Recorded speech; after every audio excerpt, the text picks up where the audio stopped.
and I'm sure as we proceed in the discussions, I hope you can hear me. Yes, we can hear you. Yes, we can hear you. Okay, so I'm sure as we proceed in the discussions, the play areas where he wants me to speak on will be shared upon.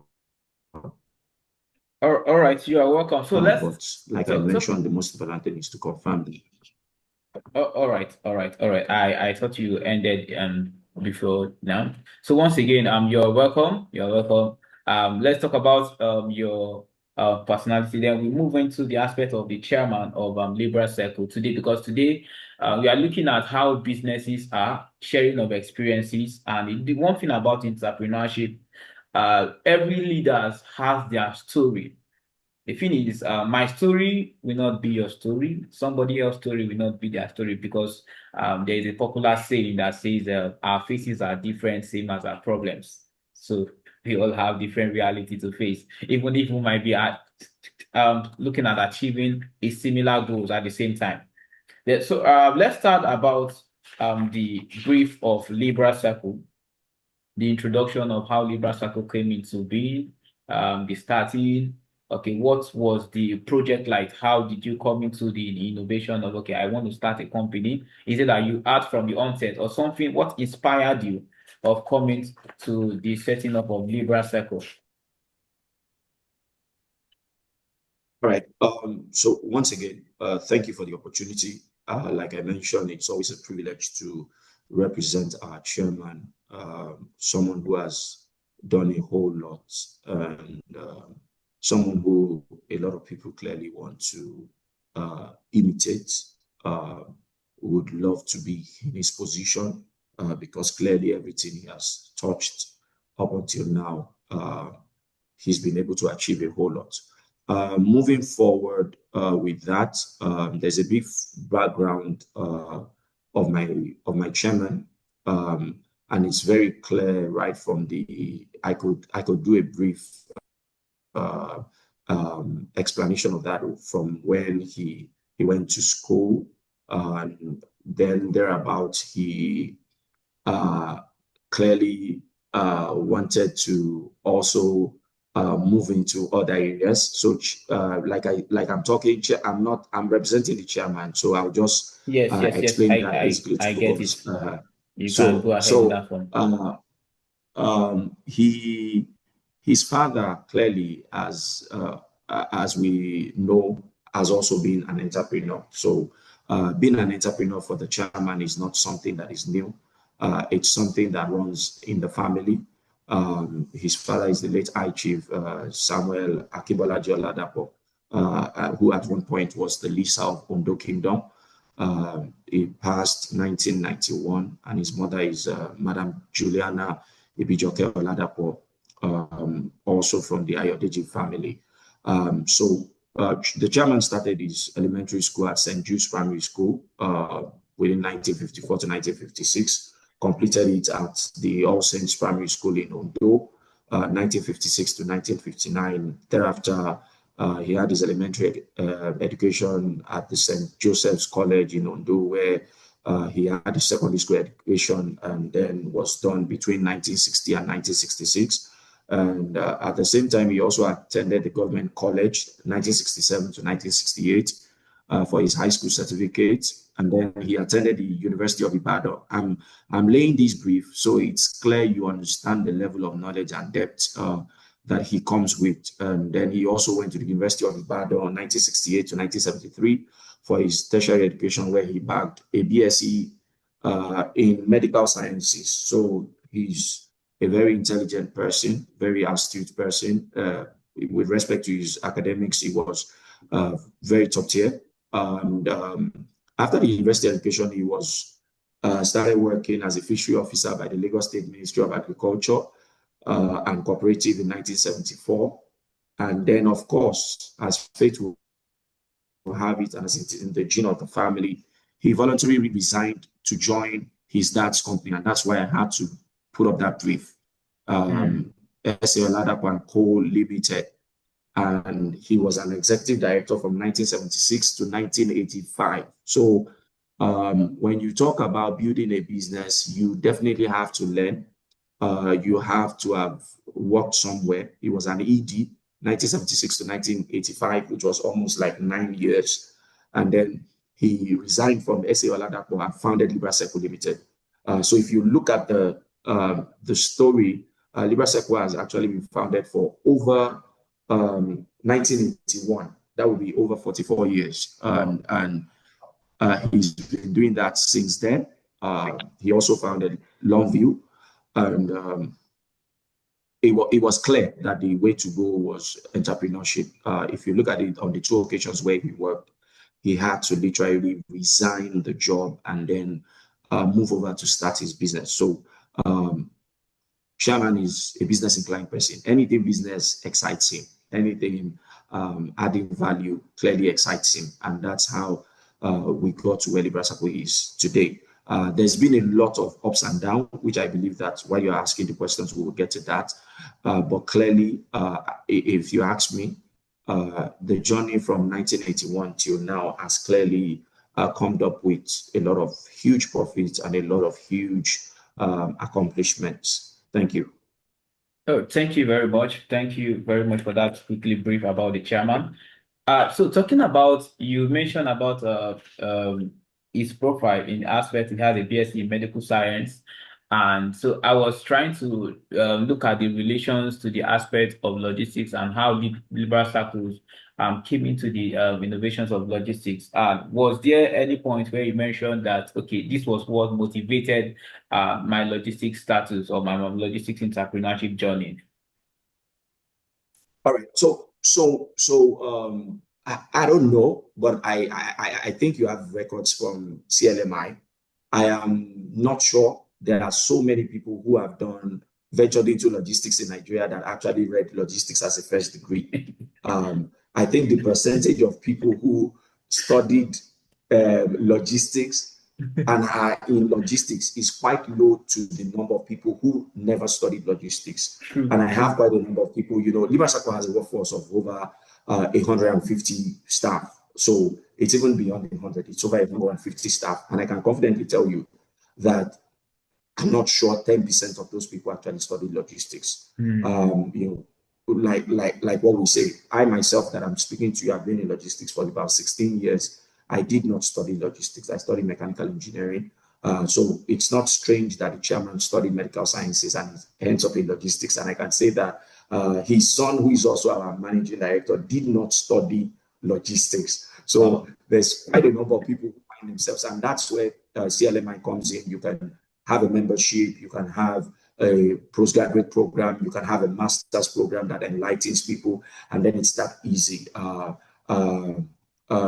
My daughter said to me she wants to do what her daddy is doing. So I said to her, you don't have to study logistics, just study anything you want to study. When you're done, you will get into logistics. So logistics is just one of those courses. But I believe faith led the chairman. And initially, based on the evolution of the business, he started with various things, various businesses, and then he moved into export before we now moved into logistics. The aspect of moving into logistics actually was championed by Mr. Oladapo, of course, after some years, which did not happen until a few years later, I think 2008, thereabout. But prior to that, Libra was involved in export, just export business, not the logistics aspect, but the exports produce business, exporting cashew, exporting cocoa to other parts of the world. That's what we were more involved in.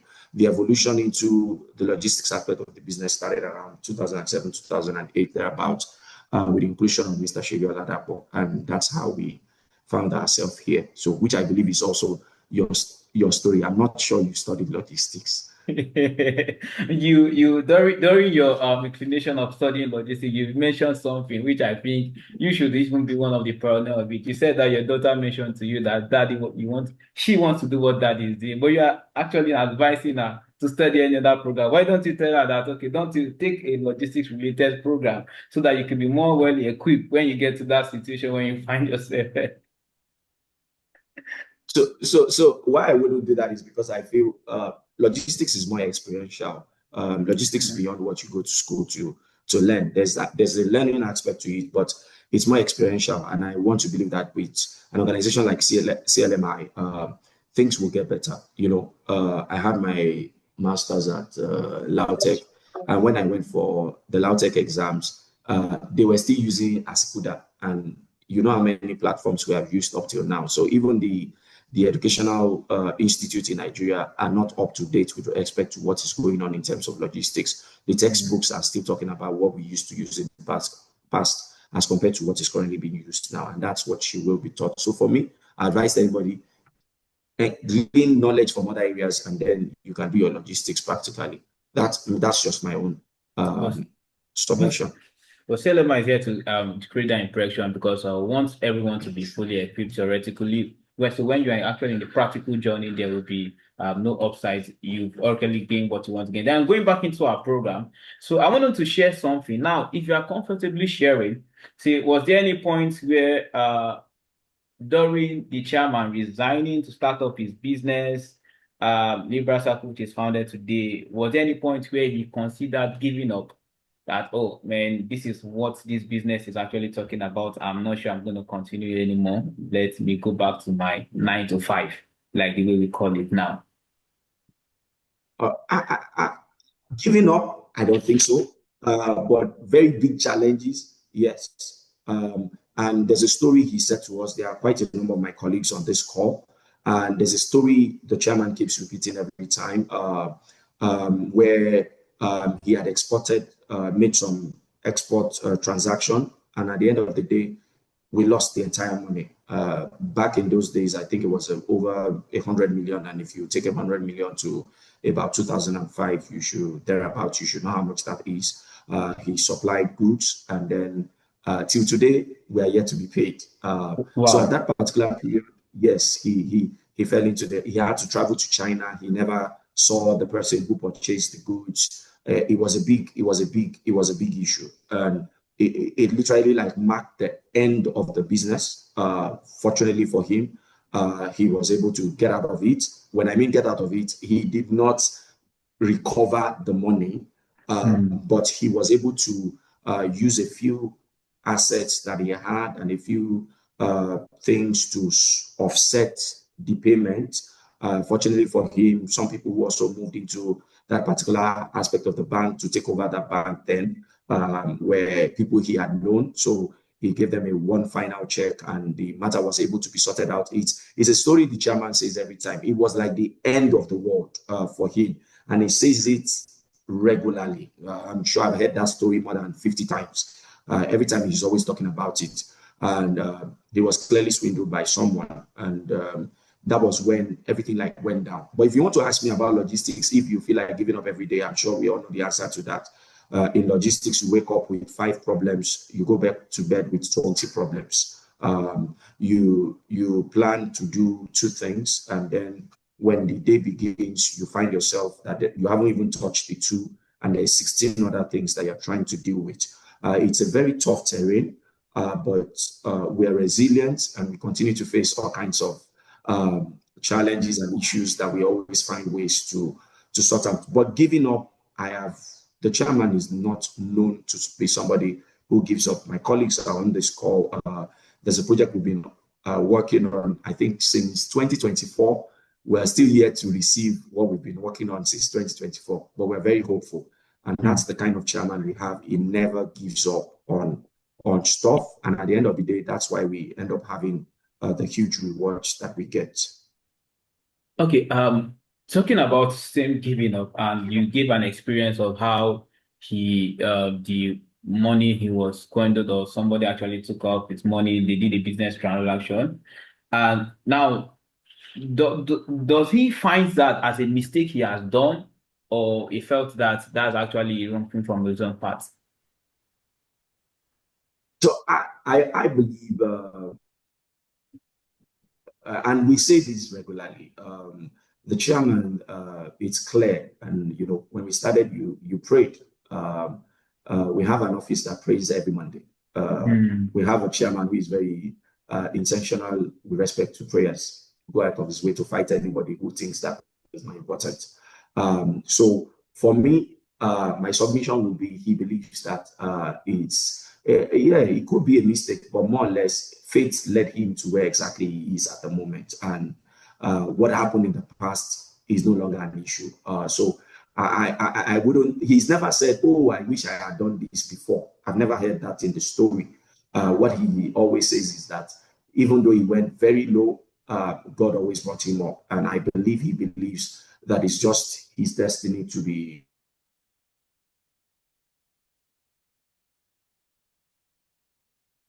at all. It's fate. And if you ask me, I just think Chairman has, if they call a particular guy, is it Tukoyo or Kukoyo, the man with 9 lives? I think he used to be one of the former soap operas. I think our chairman has more than 9 lives, maybe like 30 something lives, because some things that we face in the company, I can't imagine. And I'm telling you, even this year, the number of things, a number of things, even this year, how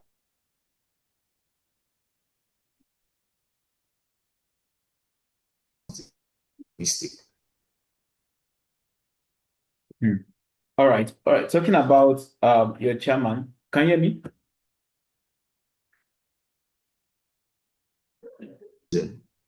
Sure. Yeah. Are you back? All right. Yeah. Yes. I can hear you now. So talking about, you mentioned your chairman having more than 9 lives. So I mean, if your chairman has more than 9 lives, how many lives do you as a staff have? You know what I mean? The business terrain in Nigeria is very tough. True. But the logistics industry is even crazier. There's always somebody who is trying to get you out of the business. There's always somebody who is doing something negative. There's always somebody who is pushing stuffs. And then there are just not too many number of issues. And for you to do this and really do it big, I'm sure you're not ordinary. Yeah, true. You don't have to be ordinary. You don't have to be ordinary.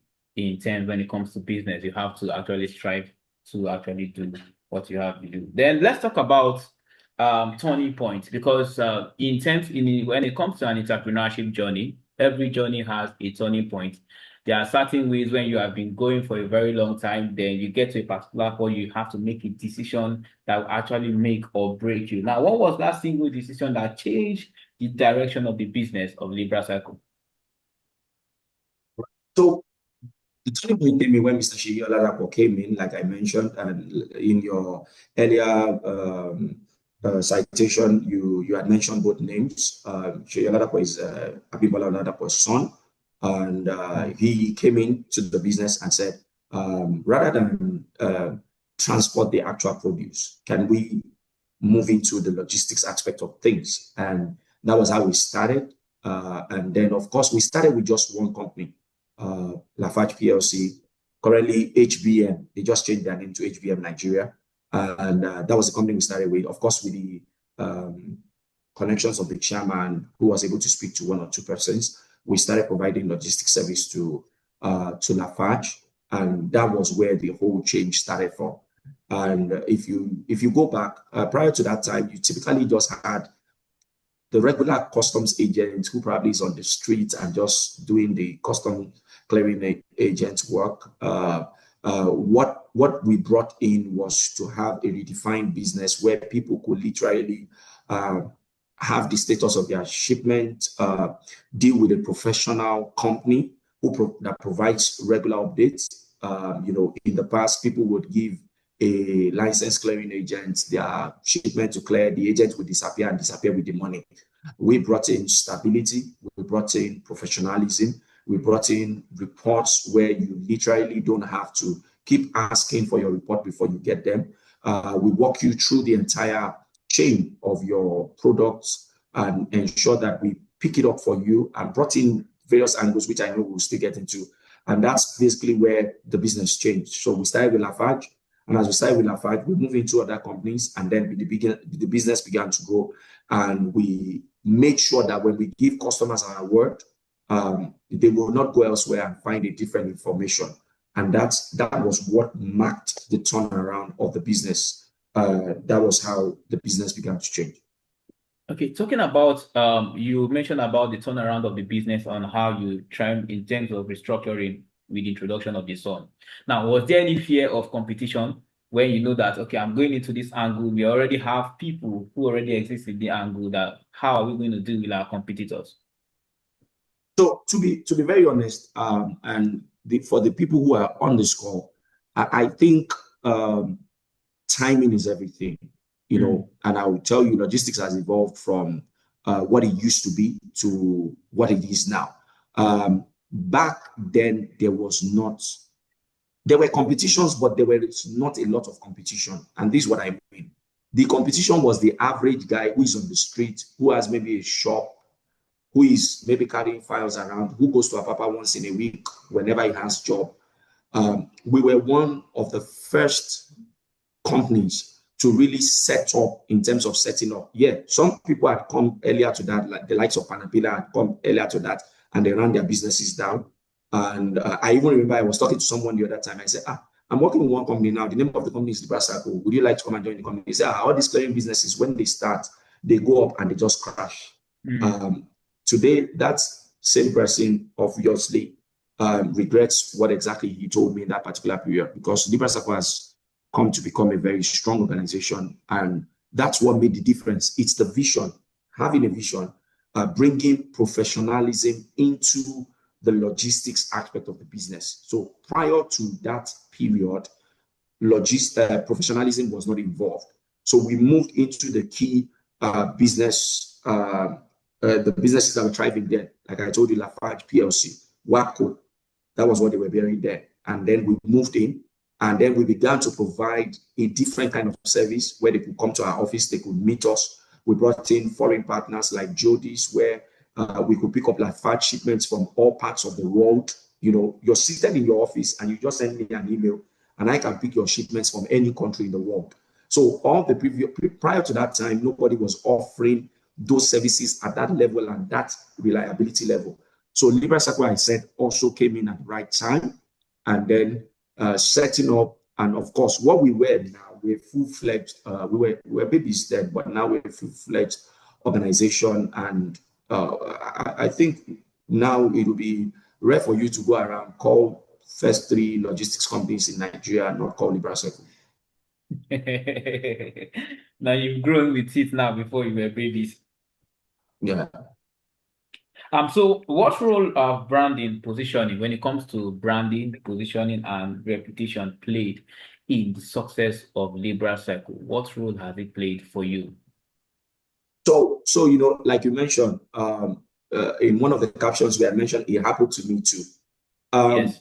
I tell you, for Libra, we have not really, I'm sure you've never gone anywhere and seen a Libra banner, a Libra billboard, a Libra, you most likely wouldn't find that. Yeah, true. We have adopted the approach of ensuring that our customers are the ones that propagate our work. And that's the approach we've taken. Of course, in this next level, we will be undertaking, especially with the current project we're trying to come on. And hopefully when everything comes together, we will be doing a lot of branding with respect to that. But up to until now, our strategy has been deliver the service to the customer and make sure the customer recommends you to the next person. And that's what we've done so far. We haven't spent a lot of money on branding, but our words has been our brand. It's that simple. You give us your shipment, we tell you we will get it to you as soon as possible. There will be challenges, but we would ensure we get it to you. The other thing is you don't have to worry about us. Our company is not running away. We're always around. We've been around. I've been around in the company 16 years of the 44 years. So that shows you the ability. I have a few of my other colleagues on this call who have been there 7 years. I even have seniors who have been there 20 years, 24 years, and so on and so forth. So we're very reliable, and we are focused on making sure that our words are bound. So if you go to Dangote, for example, and we were part of the success story of the Dangote refinery, Libra Circle handled over 60% of the logistics while the Dangote refinery was being built. I just give you that information for free. So that's to tell you how strong we are. We go to places, we are called, we operate a 24/7 logistics service. So people come to office 9 to 5, but our services are up 24/7. Saturday, Sunday, Monday, every day is a working day for Libra Circle. we've structured ourselves that much. We've gone from having an office in Ikeja to having an office in Ikoyi, having an office in Apapa, having an office in Kano, having an office in Port Harcourt. So there's literally no place in Nigeria where you would bring in a shipment to and Libra Circle has no presence there. That's how far we've gone. So what we have done in the last few years is strengthening our operations, ensuring that when we give our words to our customers, the words, what we say is what they get. And that's what we focus on. That is how we have built our brand, not more in the area of marketing or advertising. We've gone in the area of service and providing the required service and a very high level of service to all of our customers. And these are corporate clients, majority. So you mentioned the top 5 FMCGs in Nigeria, Libra Circle is with them. Mention oil and gas companies, Libra Circle is there. Mention solar companies, Libra Circle is there. So you understand what I mean. We've been doing a lot of work on the background and ensuring that we are moving our businesses forward. So basically, we'll call Libra Circle the silent movers. Yes. Interesting. Yes. Interesting. So talking about the free information about you mentioned Libra Circle was part of the success story of Dangote Refinery, and which you said you gave us for free. I wonder what is the paid information that we. So, can you just share an experience in respect to how this was accomplished? Many people do not know some background story of certain things and how this actually came into proportion and how you were able to achieve part of this logistics achievements, accomplishments in the refinery setup. Okay. So basically, I mentioned to you, we went to Lafarge and then we started working with Lafarge. And then from there, we were able to get into Dangote. I remember very well. All we were asked to do was just to provide 2 trucks for them to move a cargo from a particular location to another location. And of course, we did it well. Today, we're in every single SBU that Dangote has. And then, of course, when the vision of Alhaji Aliko building the refinery came up, of course, the first logistics service provider to be asked to come do the job also was Libra Circle Limited. Why? Because prior up to that, like I mentioned to you, the people who were involved in logistics were only one guy, one man who is just probably has one funny office somewhere and is collecting documents and can't do a whole lot. So Libra Circle came in. We came in also with technology, ensuring that we can handle that huge volume of consignment. And of course, we were able to ensure that working with Dangote within the space of 4 to 6 years, we were able to ensure that all the cargoes that were required, both from Dangote and from their service providers also, we were able to get them into the country and handle that for them.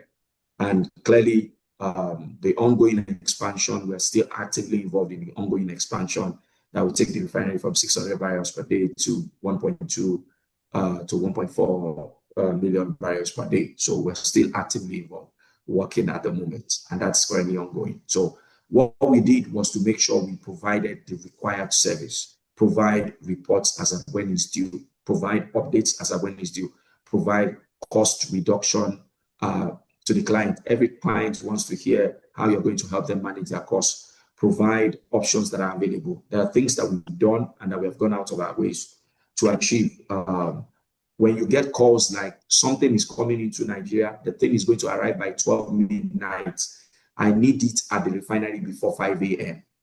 If you can do that, then you have a business where you are defining the norm. The norm is that people were doing the regular business. We took the business to another level. You would call us, we would give you professional responses, we would estimate the number of trucks, the number of items, the number of days it will take for your cargo to arrive.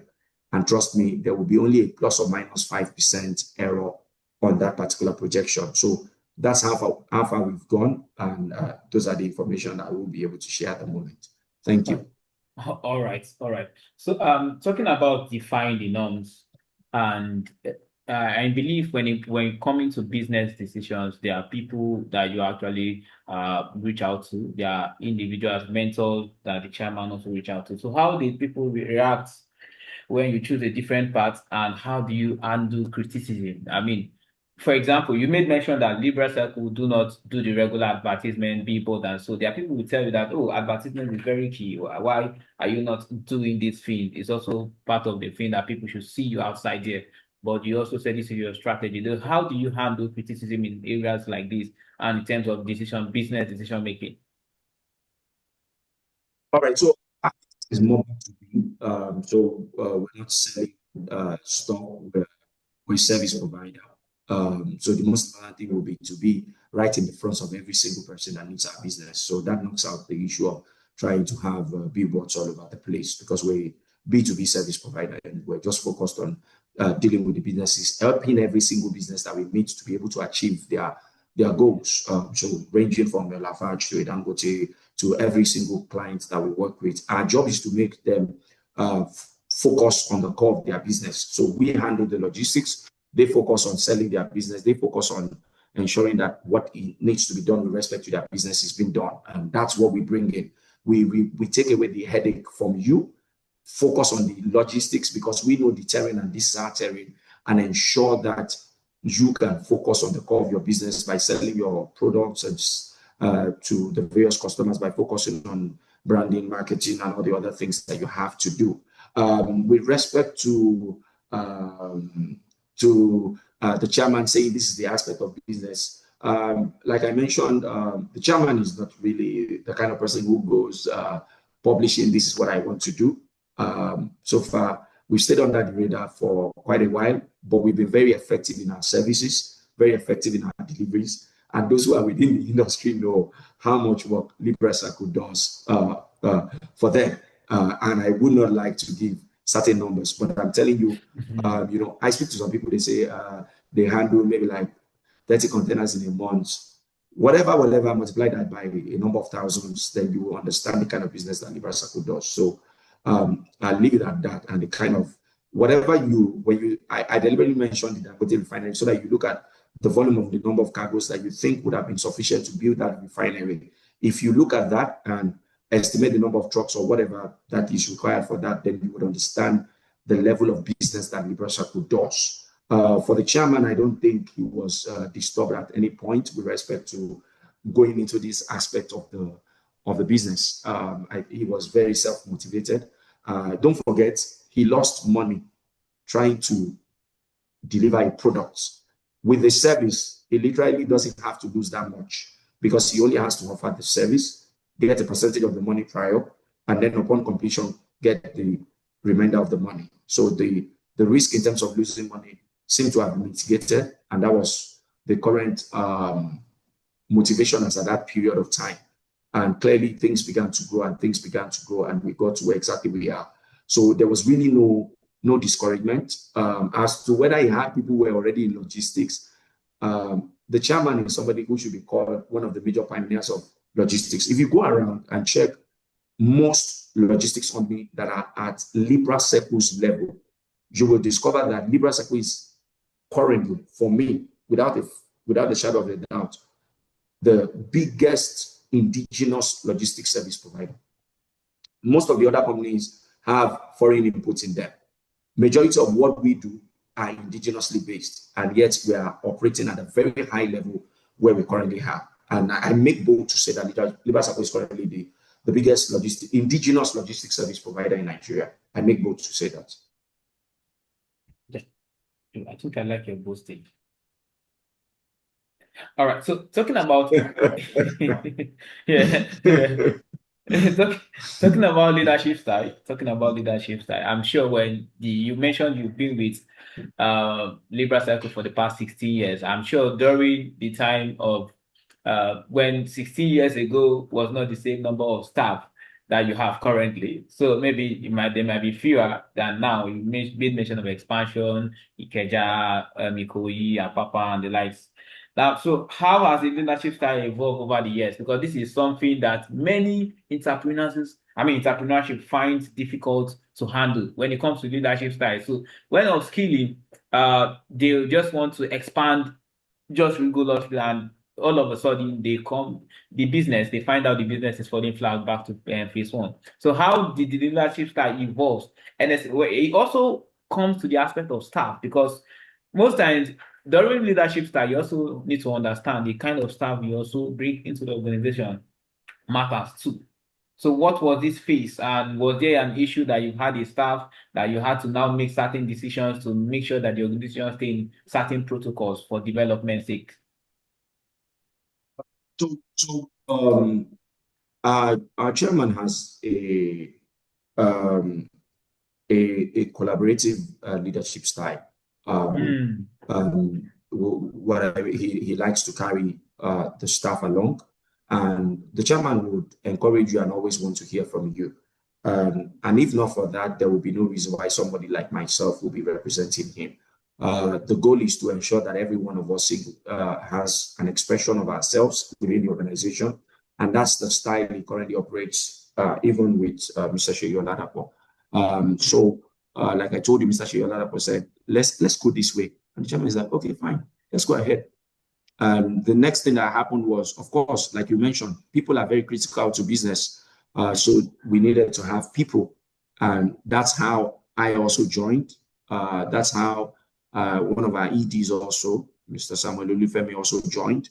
A few of my colleagues are also here on the call. That's how we began to shop. We began to look for the right fit. And as we began to join the organization, we began to see the vision. Somebody asked me recently, I think it was about 3 weeks ago, and he said, why have you stayed in Libra Circle for this long? And I said, because I saw that they want to build their business. And from day one, it was very clear. I saw that there was no attitude of we don't care about the business. I saw every single money we made being put back in the business. I saw a lot of hunger to build things, and we're still at it till now, even till now. Really, really, our vision is to be the biggest end-to-end logistics service provider. And when we raise issues and we're talking about becoming big, the issues are not swept aside. We really want to become very big, even though we're currently big, but we want to be the biggest in West Africa. And so those are the things. You hardly can bring an exciting discussion to the chairman and he would say no. No, he's going to give you room. He's going to give you room to express yourself. He's going to give you room to talk. Of course, he will not allow you to be indisciplined. Clearly, he frowns at indiscipline. If you like to know, the watchword of our chairman is that we live by righteousness. So he clearly lives by righteousness. So he wouldn't condone whatever is not righteousness. I'm sure you understand what that means. So he wouldn't allow that, not even with a staff. The chairman will never be too late to a meeting. He's going to be 80 this year, and it's going to be his birthday in a few months, and he would never still be late to a meeting. He would always be at a meeting. He would always, even till now, he would still want to be part of everything. So that's the kind of chairman we have, and everybody in the office even sees him as a father. Anyone can walk into the chairman's office and have a discussion with him. My chairman will never pass, and somebody will be running that, hey, chairman is coming. No, nobody runs. It's a very wonderful environment. And with him, you just find a whole lot of expression, and you're just very confident with yourself as long as you're doing the right things. So that makes people who join want to stay. People who are in the organization want to chip in and do what is best, and that's what Libra Circle has been enjoying. Oh, okay. Talking about collaborative leadership style, I think I don't know if I've heard this before, but this collaborative leadership style sounds very intriguing. And so I want to actually ask this question from this angle. And one thing about business ideas, there are sometimes where I'm going to personalize it to you.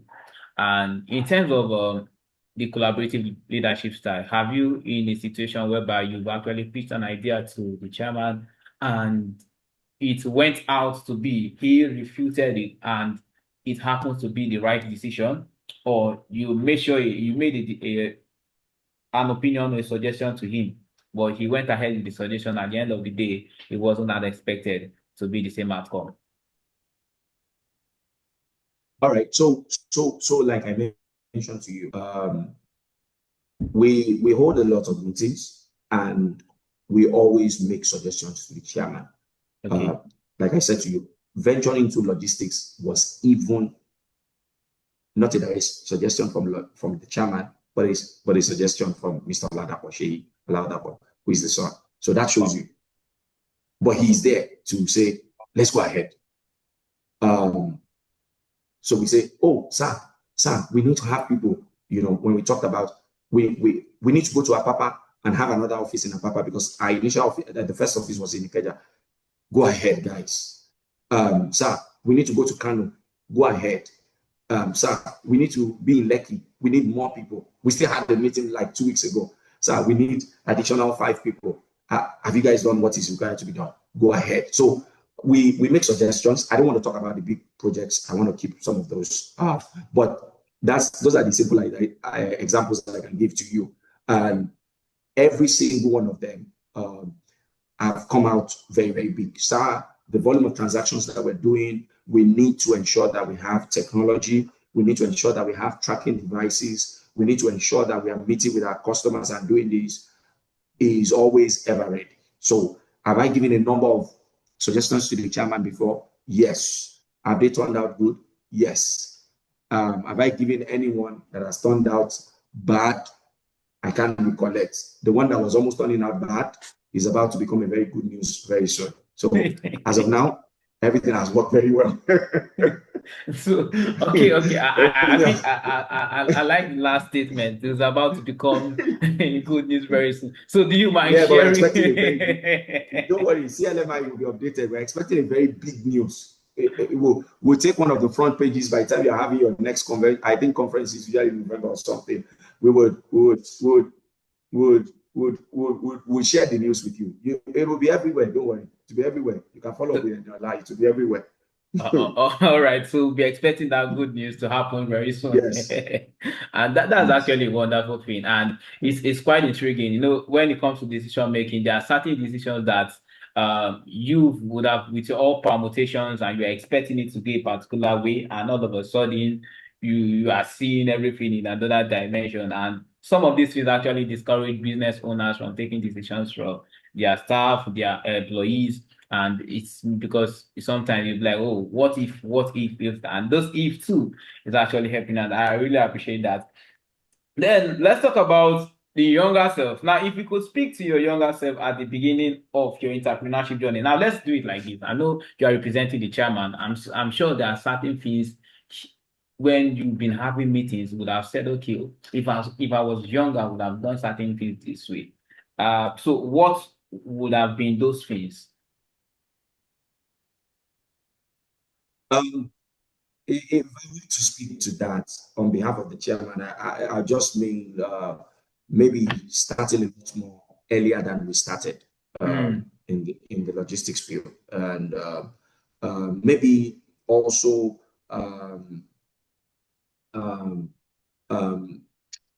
going totally indigenous. But like I tell you, there's really nothing to regret. There's just so much blessings all over, and there's really nothing to regret. But maybe starting much earlier and then continue to keep up with quality people, and those are just the areas. Those are just the areas for now. Okay. Talking about continuing to keep up with quality people, have there been any situation where you've had a quality personnel or a quality individual you're working with, and at one point you felt that you are losing out on this individual?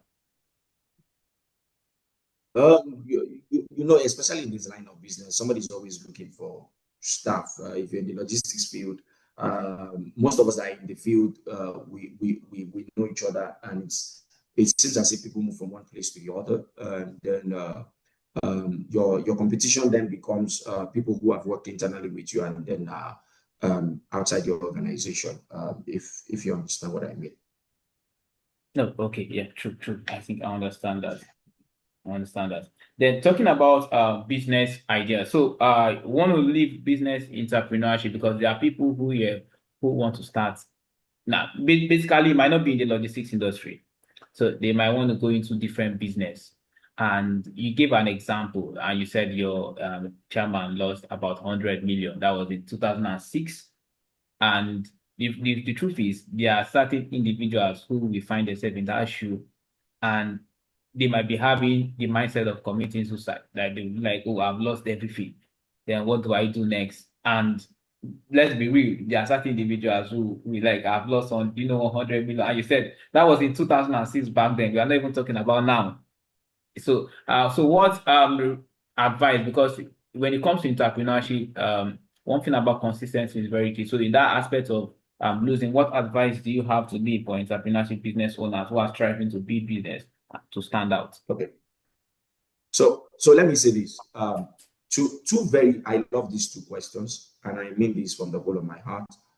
If you are here and you want to start a business, please start a business in logistics. There's just a lot of void that is still available. So for me, I know you mentioned some people might not want to start in logistics, but if you look at the Nigerian framework, there is still a lot to do. And the good thing is you don't have to be as big as Libra Circle.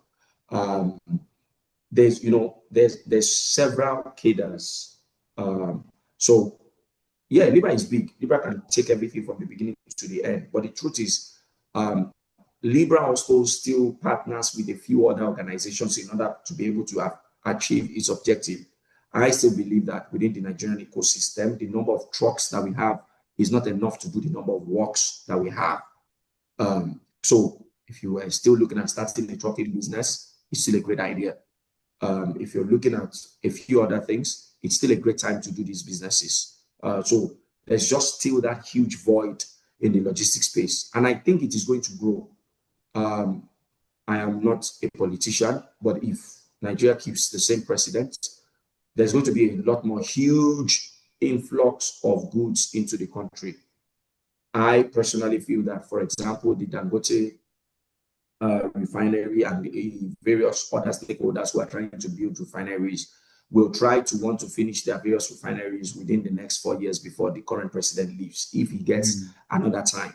So there is no better time to start business than now. Nigeria has a current exchange rate that seems to be steady. It's a great time to actually start a business in Nigeria now. I don't think you can ever have a greater period. I think when Aliko even built the refinery, he was estimating the dollar for about 300 naira to one. 300 naira to $1. He ended up at almost 1,000 plus. But now you can make it, you can do a projection now, and you're sure that plus or minus 10%, you will be fine. So if I were you, this is the best time to start a business. Secondly, if you've been drowned before, the story of Mr. Abimbola Oladapo is a very big motivation. Whatever he lost is zero, is nothing, is infinitesimal compared to what's currently happening. So if I were you, I'll tell you, start again, try again, do it again. Look at what you can do differently. Like I told you, Libra just simply, okay, instead of taking the risk of the product, let me move into the service.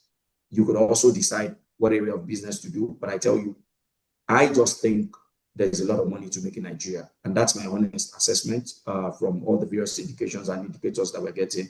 No company is trying to look for Forex. Everybody has Forex. Everybody can easily do their business.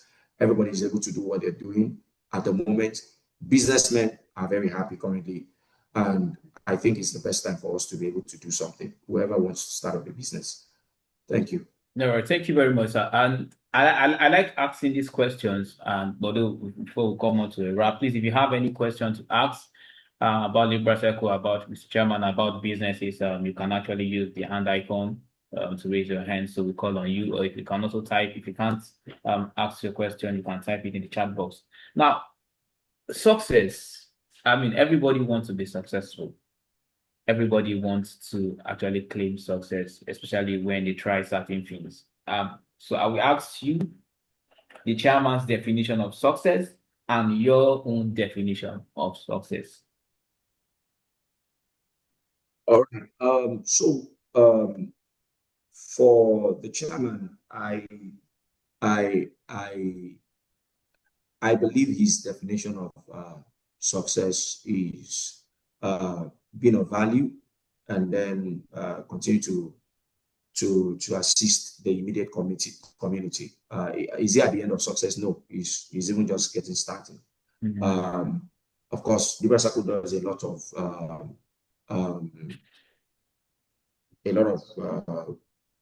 NGO activity where we take care of people. We we give to various organizations and we do various stuff. And the chairman is actively involved in that, even up to the staff level. Clearly, it's even no longer about trying to make profit. It's now about leaving a legacy. And what's the legacy? Leaving an organization that is indigenously owned, but is at the apex and at the top of logistics service provision in Nigeria up to West Africa.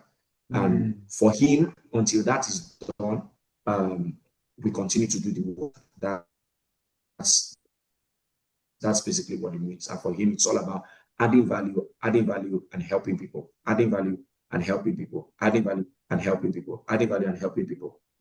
For me, success is being able to add every good thing that you can to ensure that the current spaces where you dwell are spaces that operate better, work better, deliver better than what has currently been in place. So for me, I'm very passionate about Nigeria. I'm very passionate about businesses in Nigeria because I've seen that there's a lot that we can do. My role affords me the opportunity to work with a lot of expatriates, and I'm not saying anything. I've seen quite a number of Nigerians that can do a whole lot than we think several other people can come and do for us. So for me, we need to continue to believe in the local content and continue to ensure that we push the Nigerian populace to ensure that we achieve whatever it needs to be done in terms of our country. That's it. Thank you. Oh, thank you. But during your definition of success, you talked about you, especially your own personal definition. You said you want an environment where people work efficiently, and you are very passionate about business. So is it that you don't want to say success is about generating such amount and say I get this for a particular amount in my account? All right,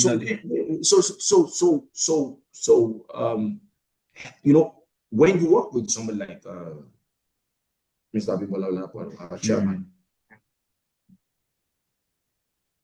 money is no longer the goal. It could be a goal before, but I'm just telling you, it's now more about adding value. I told the chairman is 80 years old. So how much more money do you think will make him feel much more happy? Do you understand? So it's a legacy. It's more about building a legacy. And for me, it's changing my mind. You can't be around him and your mind doesn't change. Being a father to so many people, and being able to achieve such a huge number of things. But I've seen that at the focus of everything is the vision that you have, and it's the vision that continues to keep the organization. All right. Thank you. I think I buy the idea of the aspect of the vision, because when you have a vision, you want to actually work towards achieving your vision, and everyone around you to buy the same vision. So I'll ask this final question, then we go into the wrap up to this section. And I think I'm getting some message so that we can have enough time to attend to those messages.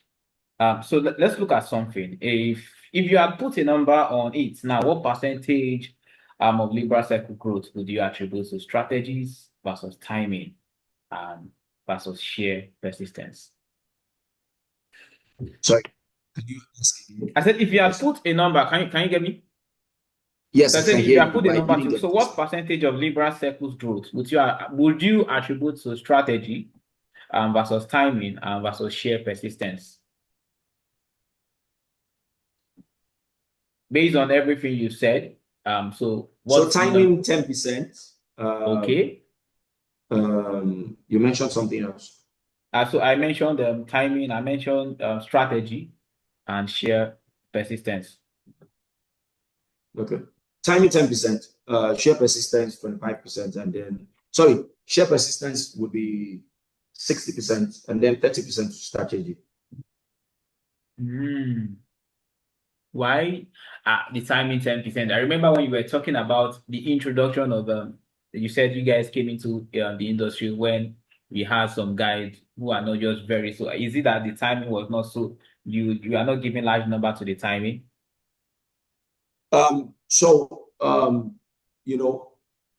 doesn't get the job done. It just gives you the opportunity. So for me, we came in at the right time. Good for us. But the timing didn't build what exactly we have now. And if we were still relying on timing, by now we'll be out of business. And I gave you an example. I mentioned an organization to you that I said they are no longer in business now. So yeah, the timing gave us the introduction. Yeah, the strategy began to help us, but it's been more of resilience. I tell you, there's a lot of sleepless nights on this work, you know, and I have a few of my colleagues on the phone, on the call, where, you know, if you usually come into our office, you'll be wondering, what are these guys doing? What are these guys doing? But if you join the workforce, you will understand how much pressure. Logistics is pressure. To be a logistics service provider is an extreme pressure. And you need that sheer persistence, because every day there are issues. As I'm speaking to you now, the number of issues seeking my attention with respect to so shipping line is doing this, so shipping line is doing that, this is not moving in, this is not coming out, there's this level of congestion. You know, even in logistics, you know, even the rain, the weather is even a major area of concern. You can go somewhere and not get anything done for the entire day because it was busy raining. So it's that much. You need that sheer persistence. Oftentimes your client is also trying to reduce the rate, whereas your cost is going up. So you're going to need a lot of sheer persistence to be able to remain in logistics. It's not a business for the weak. And that's why I allocated the 60% strategy, because of the number of things that we have been able to do. But timing just gets you in. It gets you in. It's not going to get the job done. Thank you. Timing gets you in, but it's not going to get the job done. Thank you very much for your time, Mr. Onatunde Abayomi, and for representing the chairman of Libra Circle. So the reason I'm going to end very early is because we have a number of persons in our meeting, and I have about 2 questions here. And please, it is time for questions and answer. So if you have any question to ask our guests this morning, although we are already in the afternoon, it's 12:22 p.m. So let's go into it and asking of a question. So we started at exactly 12. So this is about an hour now for this session. And okay, I have one question on the box. Please, to our guests, if you are just joining in, you are welcome. And I would just like you to use the hand icon to ask your question if you want to use your voice. But if you don't, if you are not comfortable using your voice, you can actually use the chat box. So I have this question from GDC, and it says, first of all, congratulations to Libra Logistics. I know the company quite well, and I have always appreciated its professionalism, experience, and contribution to Nigerian logistics industry. So he said, my question is this. Now, based on your experience, how would you describe the development of import and export activities in Nigeria over the past few years? So that's number. So he asked 3 different questions. So that's number 1 question. I don't know, should we take it one question at a time? I think we should take it one at a time, so I don't forget. Yeah, so the first question is, based on your experience, how would you describe the development of import and export activities in Nigeria over the past few years? All right. I'm sure the person who is asking this question clearly has some level of knowledge. Like you're well aware, Nigeria has been an actively import-based economy up until a few years ago. When I mean a few years ago, 4 or 5 years ago, where people began to import, and clearly the volume of exportation, the volume of exportation has also gone up drastically. What are people doing? Agricultural produce, they're doing mineral resources, they're doing some are doing aluminum coils and so on and so forth. So prior to now, it used to be like, you know, you have maybe 90% import and just like 10% extra, and evenly share that, where you're having close to 65% import. Sorry, let me say 70% import and then about 30% export. There's been a whole lot, you know, prior to now, you go to the port, you need empties, you easily get empties. Now you rarely can find empties because everybody's busy exporting something. They're not exporting to America, they're exporting to China, they're exporting to various parts of the world at the moment. They're exporting to quite a number of West African countries, and even going by both the seaports and by the land and by the landed borders. So Now Nigeria is coming up on the export levels, and it's very. It came in at the right time. Now they are giving us the domestic export warehouse, the deal that they are giving to quite a number of companies, out of which one of our subsidiaries is also a beneficiary. So the export volume is wrapping up in Nigeria. So if you're involved in the export business, it's a good time for you. I'm telling you, it's a very great time for you to be involved in the export business. Nonetheless, because of the current projects that are also ongoing, Nigeria is also still actively moving on the import side of business. So if I was to make a summary, the summary would be that compared to what we used to have like 10 years ago, it is moved from like 90%, 90 to 10% to like 70 to 30%. And I think it will continue to grow. Once they have like a structure created around mineral resources, because for now, I think most people are still getting our mineral resources in an illegal way. Once there's a framework around it, the volumes will go up. Thank you. All right, thank you very much for that. Then the second question is, so what's your view on the national single window? So, like I mentioned, obviously, so there's still a lot of challenges, and Nigeria, I really don't understand, but we will eventually get there. We're making progress. At the moment, there are too many issues. You're doing an import permit. They're telling you that you cannot find it on the system. You have to do another one. People are having shipments at the ports, and then they can't get power to be able to process the duty. Currently, for me, it's not where it's supposed to be, but I know the people who are behind it are working assiduously to ensure that whatever needs to be done is done. But if you ask for my opinion, I think we're still like 30% off where we need to be in order to be able to facilitate trade at the moment. So, can you list some of your major challenges and what you think might be the proposed solution to this? So there are a lot of challenges. First of all, I feel we started too early. And we move from different platforms to different platforms, move from Biodoku, then move to National Single Window. And from what I'm still hearing, I'm not sure. Okay, well, I hope we don't move again. I just hope we don't move again. But the challenges are clear. The documentations are being delayed. That is the number one challenge. People want their shipments in the country and then they can get it. I have shipments that have arrived even as of today, and then the permit is not ready because it's assigned by the system to somebody who is in Sokoto to treat a job that is in Lagos. So it's just all kinds of issues, and I believe those who are in the industry also know the current challenges that we're facing. Once your PAN doesn't come out, you can't get assessment. Once you can't get assessment, you cannot clear your consignment from the port, and it's just a whole lot. Oftentimes you can. I had somebody who called me from Port Harcourt yesterday. They are trying to open a form.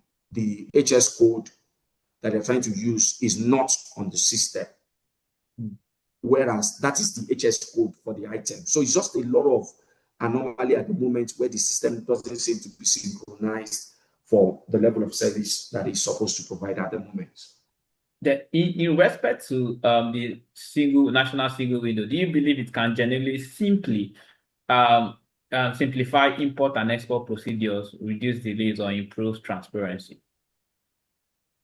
I didn't hear that. I said, in respect to the national single window, do you believe it can genuinely simplify import and export procedures, reduce delays? I believe if we work on all the current issues that we have, it will simplify it. But as of now, we are still afar off. We've had worse days in Nigeria, but if we can work on this, we are far off. There are obviously things that the government is doing that is clearly working out, that the people in charge are working on, that is currently working. For me, I'm happy with the advent and introduction of the AEO. That is clearly working very well, where you can clear your consignment in one day. So if the national single window also gets to the level where it's supposed to get to, I think obviously everybody will be a beneficiary, but it still has a long way to go as of now. So finally, on the question asked by, so I'm going to call out the person's name. I think I saw it at the end of the question. And he said, finally, considering the present structure and working method of the Nigerian Customs Service, now, do you believe Custom is truly ready to operate such a system effectively and allow the platform to work as intended? And these questions are, okay, this question is from Captain Jojo Enrico Desello, who is the CEO of Primex Logistics. All right. Nigerian Customs, special people. Special people. With all due respect to them, you're having meetings with them and then we're talking about how to facilitate trade, but sometimes you really wonder if we're really facilitating the trade, and I'm not smashing anything. They're doing their best job, but I just feel that we can do a lot more better. With the advent of the AEO, I think the Nigerian Customs is doing better with that.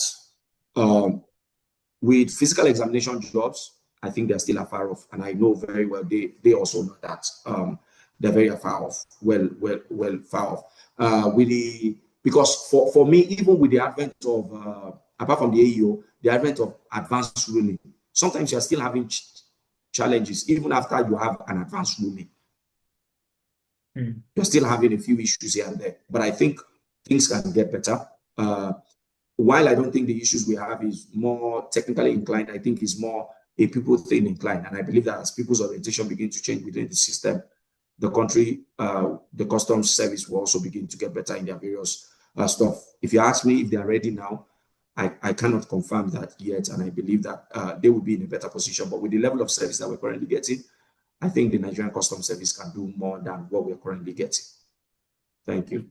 Talking about things getting better, and I would like to use this, and before we get any other questions, if there's any other person who's ready to ask questions, please can you signify.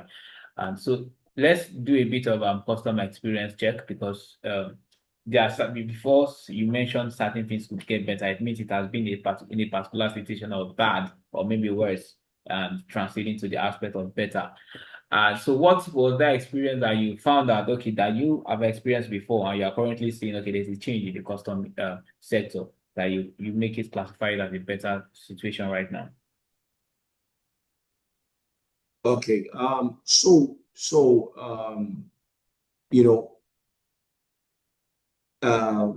have a million examples. When I tell you the volume of shipments that we're doing,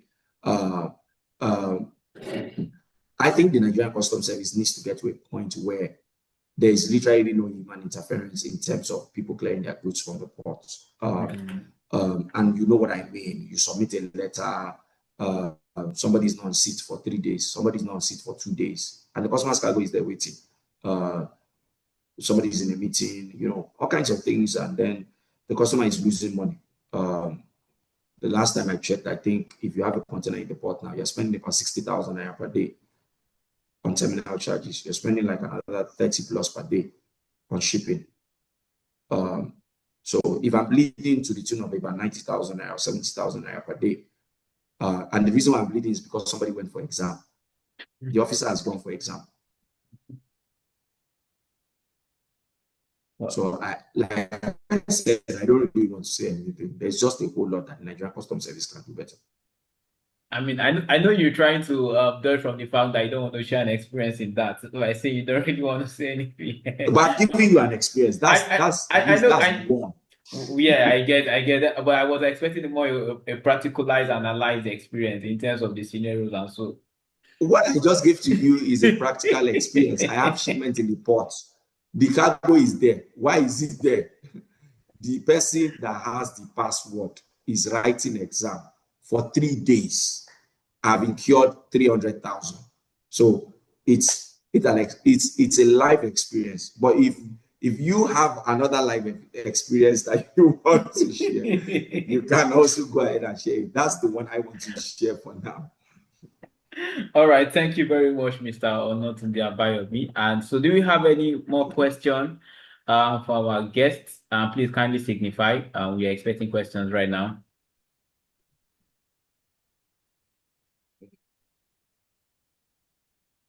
All right, anybody with questions? And all right, so I will just quickly use this moment to just recognize some individuals who, or personalities, I beg your pardon, who joined in. And so we have we have Dr. Sunday Adebelo, who is actually the postgraduate coordinator for Boston University, who also joined in. And we have okay, I'm just trying to check out and see. All right, and to every other guest, so everyone is special today. And all right, Mr. Oh, you've actually closed your camera. What is happening, sir? Oh, all right. So I'm here. I'm here. oh yeah, yes. I just want to confirm because I was just trying to recognize some individuals. Please, anyone with question, because we're about to pass on the mic right now, and we spent over an hour plus on this segment.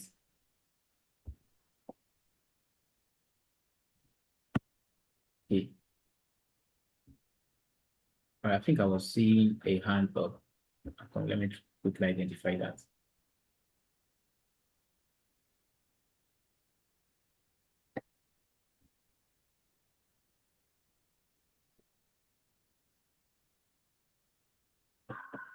Sorry, let me quickly. Okay, we have a hand up by Mrs. Adaigo.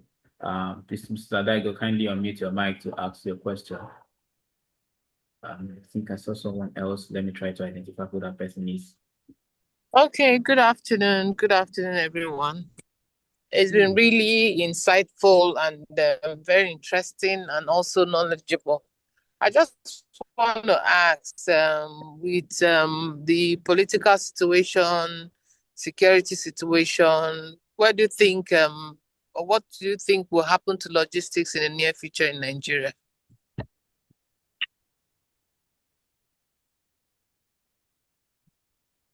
Can I go ahead?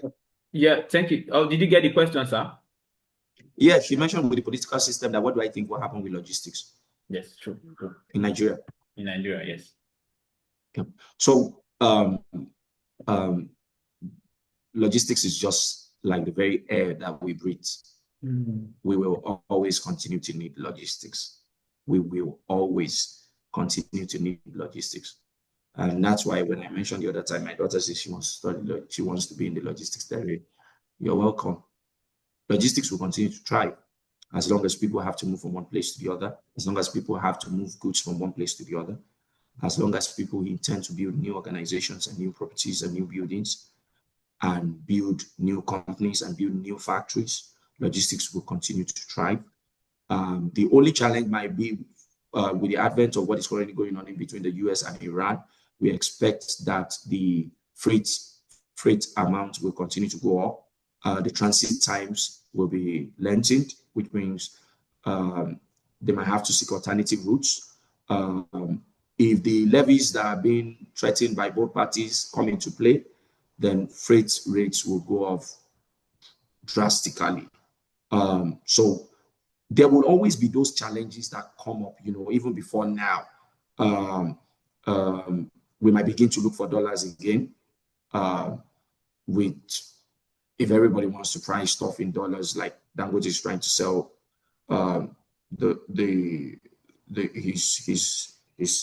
his product in dollars, we might have those issues. But obviously, you will still need logistics because people need raw materials to run their factories. They need to build new factories. They need to have repairs and returns. So there's still that huge vacuum that will always be there. And people are starting new organizations. There's an influx of money into the country. So as long as people are still existent, we will continue to have logistics. Even our politicians will need to print flyers and print posters, and the inks are coming from overseas. So there's just a whole lot that would continue to still have to continue to happen. The roads are being built. The Dangote, the Boas, the Lafarge, the Dangote cements, the roads that are being built, they need factory builds, bricks. They still have to import it all the way from other countries. So if you're in the logistics space, don't be worried. The business will still continue to thrive at this particular moment, and there's still going to be a whole lot for us to do. COVID has taught us that logistics will always be an integral part of our lives. If you notice very well, logistics was regarded as one of the essential, if a logistics service provider during COVID period, you were regarded as one of the essential service providers. So I have some of my colleagues who are on this call.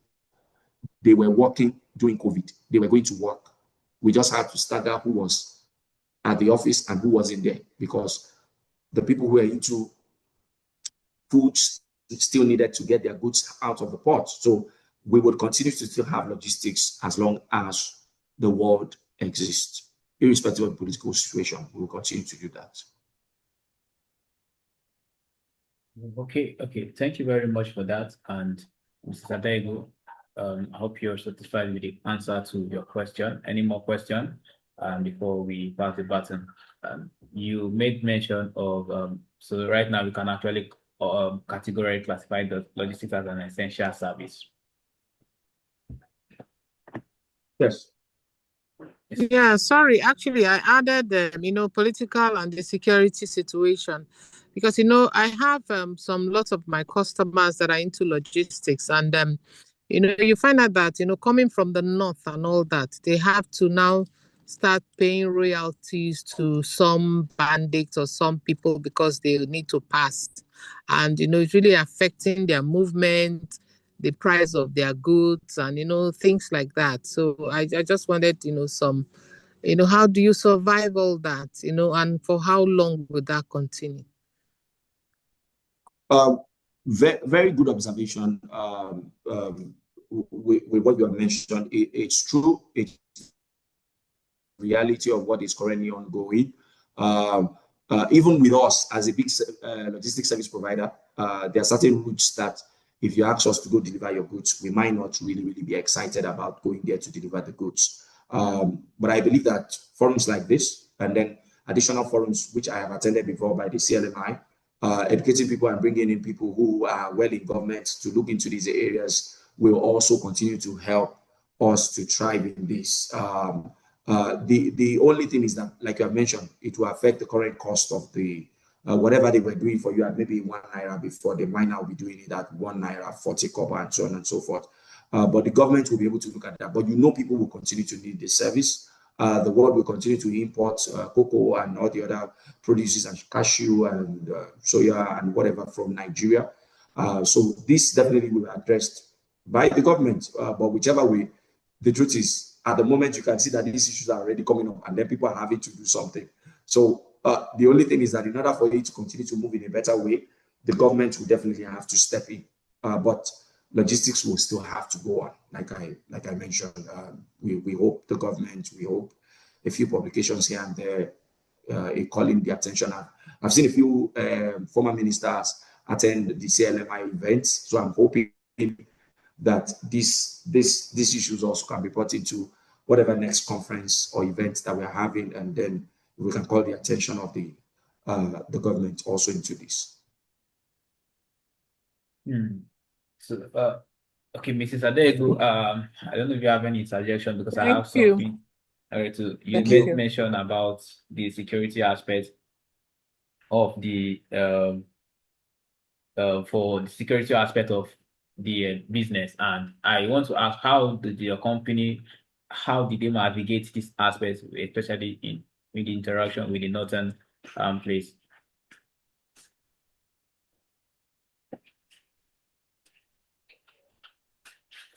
Sorry, I didn't get your question. Okay, can you hear me now? Yes, I can hear you. So I said you made mention of your organization rejecting some certain kind of deals based on what is happening in the north, and I want to ask about the other ones you've been. How did you be able to navigate the business interactions between the Lagos and the north, and how, especially with the ongoing security issues? So, like I mentioned to you, I mentioned to you, we have presence in Kano. So, the number of things that we do, of course, we do some landed, but our jobs also, you understand. But there are certain areas that we do not go to, and it's just for us, either because of the assets involved, of course, which is the truck and the human life, the driver that will be taking the consignment there. And occasionally, if we want to go to those particular areas, it's not as if it's totally an impossible service. It's just that the customer might have to pay premium, as we might need to arrange for security to also go with the consignments. That's what we do. So where you have to only pay for the truck that is currently moving and delivering the service there, you might need to pay also for a team of patrol that will also accompany the truck, and that comes at a premium. And by the time the service provider or the trader has already factored that into the business, they might not be competitive while selling their goods, which obviously is a challenge. So for premium service users, we offer the service, but that's our current reality. And if I want to deliver something from Lagos to Ikeja, I don't need any security. I don't need any policeman. I don't need anybody to go with me. It's just take the truck, make sure the driver is safe, make sure the driver is trained, make sure my safety equipments are all in order, and make sure I deliver the goods. If I have to move a little bit more distant, then I have to tell the driver, you do not work at this particular period of the night. Once you get here, you have to park. You have to continue the journey the following day. And then we tell the customer, oh, you would have done this in 24 hours, but we're only going to be able to do it in 48 hours because we're going to be parked for at least 12 to 24 hours of the journey. So I'm sure you understand the dynamics to that. So those are the basic things that we share with the customer, and we ensure that at the end of the day, we are still able to deliver our service to them. All right. Thank you very much, sir, and thank you for the questions. I think there is nobody else who is asking any more questions because I can't see any hands. And in the aspect of that, thank you to everyone who started from the very first minute. I'm talking about 11 dots of individual journey. We started at exactly 11:10, so we had to rest for special individuals who might come late due to one reason or the other. And it has been an insightful one. It has been an insightful 1 hour, 30 minutes, I believe so, with you. And representing the chairman, it means that you know so much about the chairman of Libra Circle, Mr. Oladapo Abimbola. And just like you mentioned, we want to see the participation of Libra Circle at the forthcoming conference. And before I even go ahead to actually pass on the mic, I want to use this moment to recognize someone who joined in late as the session was going on. That's the vice chairman of the institute in person of Prof. Chidamam Abayomi, and she's currently live here with us. And so for everyone who has joined this monthly session, today has been all about Libra and the chairman represented by Mr. Onatunde, who is very young. I mean, when you said 16 years, I was like, oh, you look like someone who's actually in his early 20, 24, 25, and I was like, 16 years, you just started at the age of 10. Honestly. I thank God for looking young. But my daughter is graduating. My daughter is graduating from secondary school next week. So that's how young I am. Wow. Interesting. You actually look I mean, I wouldn't have believed in that aspect that you look very young. Interesting. You're welcome, sir.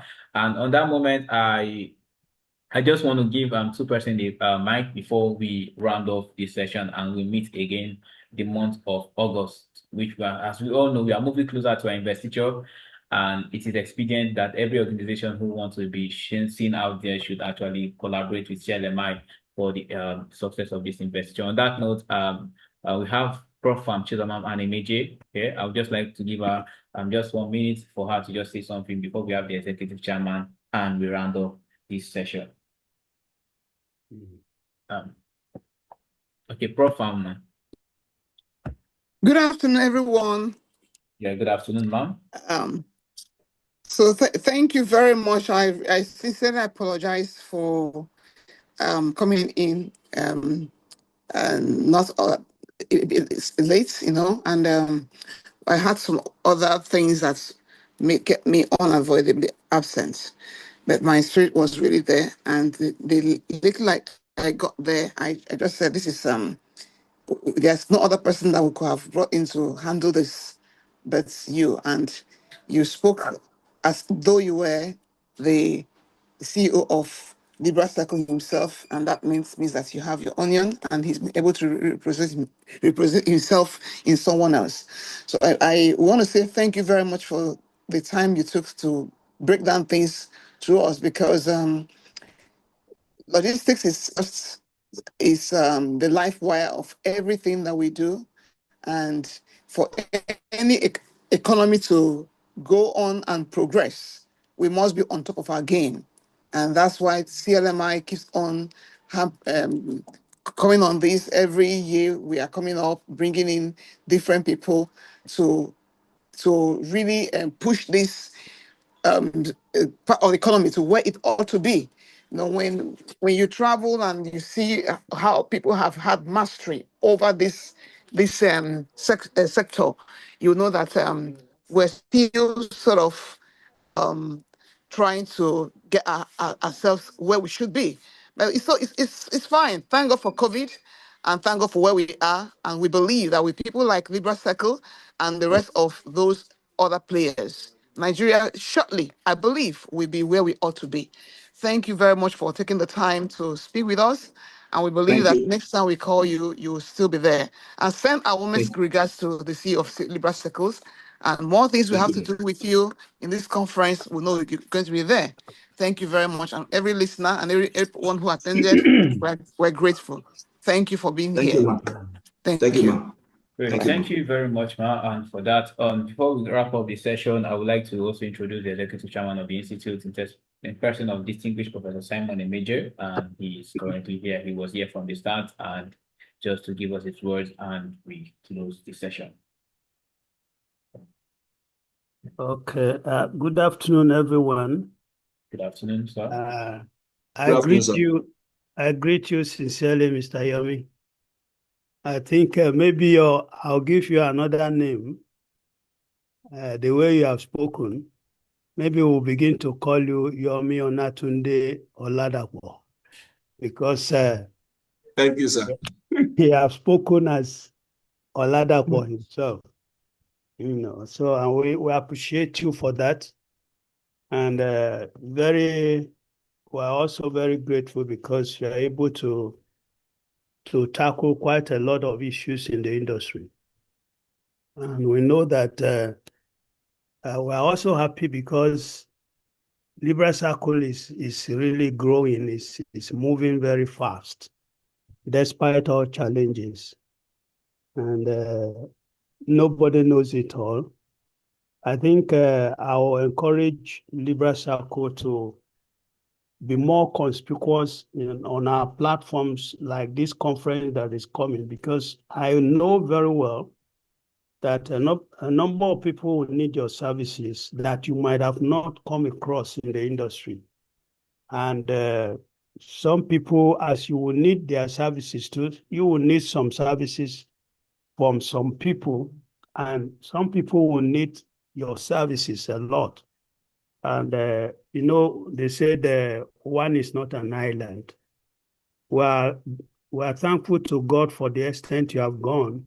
Very huge, very strong, very stable, and we're proud of that. Thank So you, sir. it would be nice to make it in such a way that people will have access to you very conspicuously, as you also need to assess some people very, very seriously and intimately. It's a business world, and we need one another very seriously. So try to get more visible in the conference, because like you know the nature of conference we have. Industry leaders are there, your colleagues, those who were there before you and those who are there after you, and so on. So all of this combined will boost a lot of things in your service. And also, like we're asking, excuse me, the issue of how do we forge ahead in the industry is a concern, a very big concern. And that is one of the reasons we instituted this kind of conference that we hold every year. You mentioned a bit of it. We try to draw in top government functionaries, people who make decisions, who make policies for us, who put in place regulations. And those are things that impinge on services. When they are not fine, they affect services. So this kind of forum is a forum where we need to talk to ourselves and talk to government, talk to policymakers, and we talk as private people to make them know what we experience and make them know how things should be. They also need us to be able to give some ideas and help them grow. It's a huge industry. All of us, we are aware of that. So let us try and be available as much as possible. The essence of this conference is not just gathering. You see, people gather a lot of meetings all over the country. But we are talking of meeting that will be productive. What will help the industry? Like you rightly said, a lot is in the industry in terms of revenue. Money is there that can be tapped. But how can we tap money from this industry if the environment is not conducive? So that is why we need to say two good heads are better than one. That is why we need to sit down together with government officials and begin to think more and more, hammer and keep hammering until the industry becomes what it should be. Libra Circle has gone very far. You have said it all to make us see it. And that is why we're saying, okay, you go there. There are some people who are looking at you and they want to learn from you more. And of course, you also need to tell them some things. We need one another.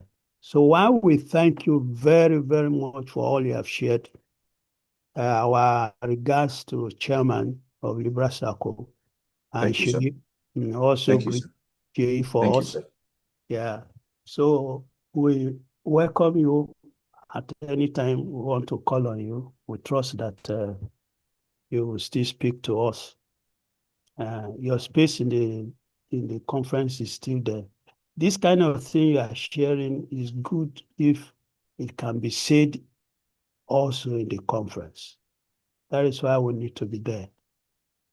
So we thank everybody that came and spread the news here and there again. Let us keep making it a date every month, and you expect a lot of things to happen as we prepare ourselves for the conference. As we also prepare ourselves to team up with CLMI and let us work together. Thank you very much, Yomi. We are grateful. Yeah, thank you very much, sir. Thank you, sir. So once again, thank you, Mr. Yomi. Thank you to the Libra Circle. Thank you to everyone. And we've come to the wrap of today's edition of the July edition of CLMI Members Entrepreneurship Connect. And if you are not yet a member, and this is an opportunity to become a member of CLMI, it's also keep on participating in a forum like this. And it's also note to understand that Mr. Yomi Onatunde is also a member of CLMI, apart from the chairman himself. So also this is an opportunity to call on other staff of Libra Circle and to also become a member and also a fellow if you are up to the cadre of the directors of CLMI. So once again, thank you very much. And on that note, we started with a prayer, acknowledging God. We still need to wrap it up with a prayer, and I'm going to do that by involving someone here. So I like to get everybody involved together when it comes to sessions like this. But I want to call on Mr. Abimbola has been active and have been seeing his notifications terms of. I would like to call on him to give us a closing session of this session. Okay, then 0978. Oh, yes. Okay, can we pray, please? Thank you very much, sir. Eternal Father, we bless your name. King of glory, we say thank you. Thank you for this session. Thank you for the brains behind these activities. Lord, we pray that as we continue to orchestrate the industry, the brains, the wisdom, the knowledge of people that will put it right and perfect it, you will give them to this association in the name of Jesus. Amen. We thank you for the leadership. Continue to be with us in Jesus' name. In Jesus' Amen. name we pray. Amen. Amen. Thank you very much. Amen. And Thank you. Amen. All right. Have a wonderful day. Thank you, everyone. Thank you, and Prof. meet you again. Thank See you you. this time next month.